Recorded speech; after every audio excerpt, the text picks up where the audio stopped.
Click, jump up. Now have a seat, make the same position. Another one here, click. All right. Seat. Click. I like that, that's good. We're gonna need some sort of storyline. Now that's kind of a big idea there. What do you think if you have one word to describe this movie, what would it be? Happiness? The Utah Film Center Media Education Program has been around since 2015, and what we provide is free media arts education for teachers as well as students, and that's K through 12. We like to take professionals who are working in the industry to actually teach kids about things from different variety of topics, whether it's animation, writing screenplays, how to make movies, and also how to watch movies, because one of the biggest things that we anchor in all of our programs is building media literacy skills. And that is not only being a responsible movie maker, actually thinking about what am I making when I'm making content? What is its intended message? What is the consequences of me making this media, and making sure that you're making wise choices about what you put in your content, after you answer those questions.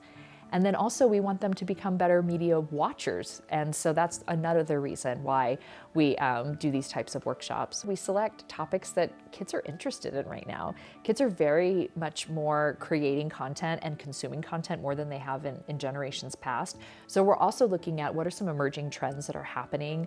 And that's why stop motion animation is a very popular workshop, but also there are so many young people that are also drawing very much like character-based individuals and creatures with their work. So that's why we really try to incorporate things such as character design for animation, because it helps them see, okay, people think about that in the same way, but for the storytelling medium of a movie. And so those are some of the ways that we pick the different content that we're doing for these in-classroom workshops, like the ones we're teaching right now here at the schools. In prior generations, we didn't watch as much media, and now kids have such easy access to media in so many different forms, not only story forms, but shorter forms that are in social media. And so understanding kind of the art behind it, but also understanding, what is this short TikTok actually telling me? Is it entertaining me? Is it trying to teach me something?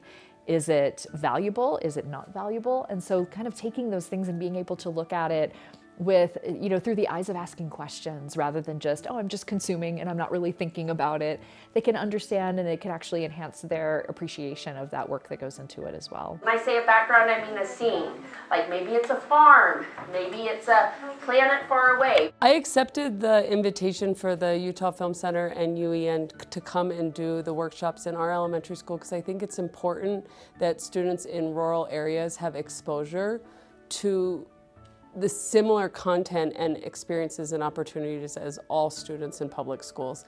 And I think especially with bringing in the arts and media, that is something that the students connect to, but they don't always see the other side. And when you are in a small rural environment, you don't necessarily have the access to know people that do these things or have the exposure, and you're relying on a very small staff team and what their interests and what their experiences are. And so anytime that we can bring professionals in to teach children at a young age what is possible, and especially something that's as engaging as film, that they are excited about, and it takes very little for the buy-in right away for them to see the joy and the excitement as soon as it started. They're just fully engaged. Just exposure to the arts is just such a value to young people, and to see that there's different ways that they can see themselves as artists. And so one of the things that I noticed right away in the stop motion, a student that doesn't see themselves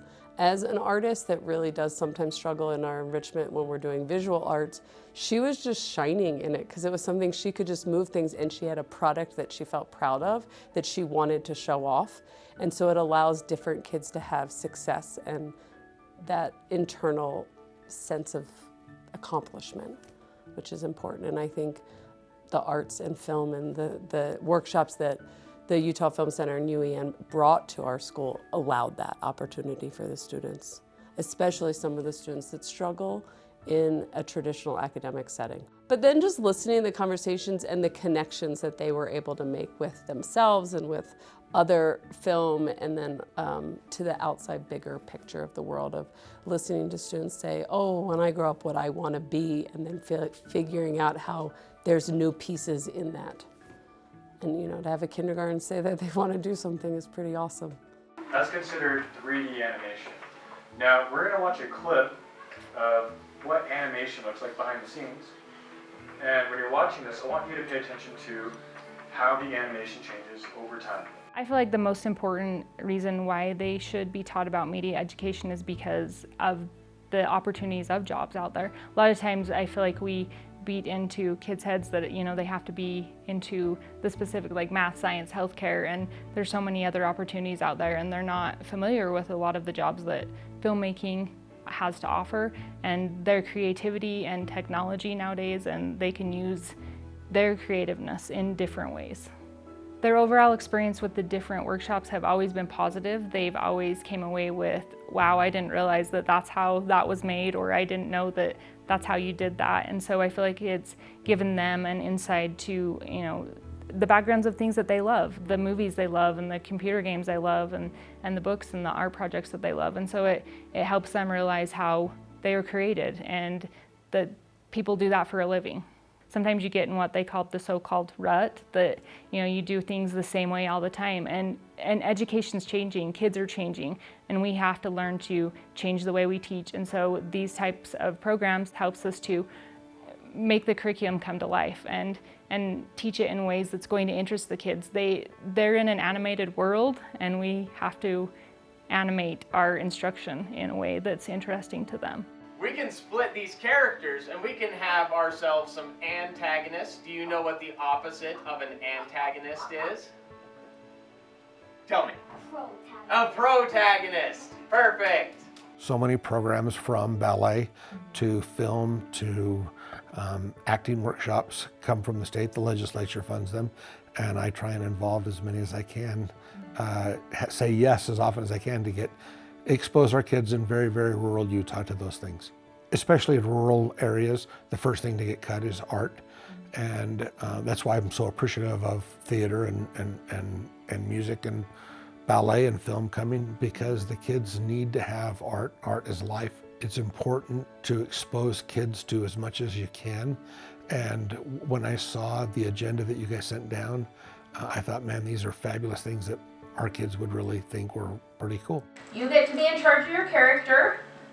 You can put it in the scene. If I need to focus on it, I can go. The value of coming to rural schools is the fact that most often when we come to rural schools, we're going to places that take several hours for us to get to. We have to do a lot more planning, a lot more coordinating to do this. However, I feel like the value of it is it outweighs all of the amount of work that you have to do to come to a rural location. And one of the things that we have found to be so much fun with this is that quite often we hear from the teachers and the administrators of the schools is that this is the first time that they've actually had an arts organization come down to us. Sometimes there's that assumption of, oh, well, we're not in the Salt Lake Valley, so we don't get all these opportunities. And I feel it's onus on us if the Utah legislature is providing us funds to travel the entire state, we need to make good on that promise and provide these opportunities to all Utahns and not just the ones that are in close proximity to us. And so this movie is all about this girl and her hair and her family. So let's watch this. Remember, all movies have a message. They could teach us something, we could learn something new, we could feel specific feelings. I absolutely recommend other elementary schools, middle schools, high schools being able to invite UEN and the Utah Film Center in. I think anytime that we have an opportunity to bring experts in a field to be the teachers is a benefit to students, because they get to see. And I think for students to have an opportunity that their only instruction isn't their regular classroom teacher or the educators that they're working with on a daily basis, and to be exposed to a variety of type of educators as well as the depth of knowledge. That if we've done very minimal of introducing stop motion, but what I can bring to the table is not even comparable to when you have professionals from that industry introducing it and sharing their passion and igniting the students to think about things in a bigger, better way. How about if we make lines and then we're moving?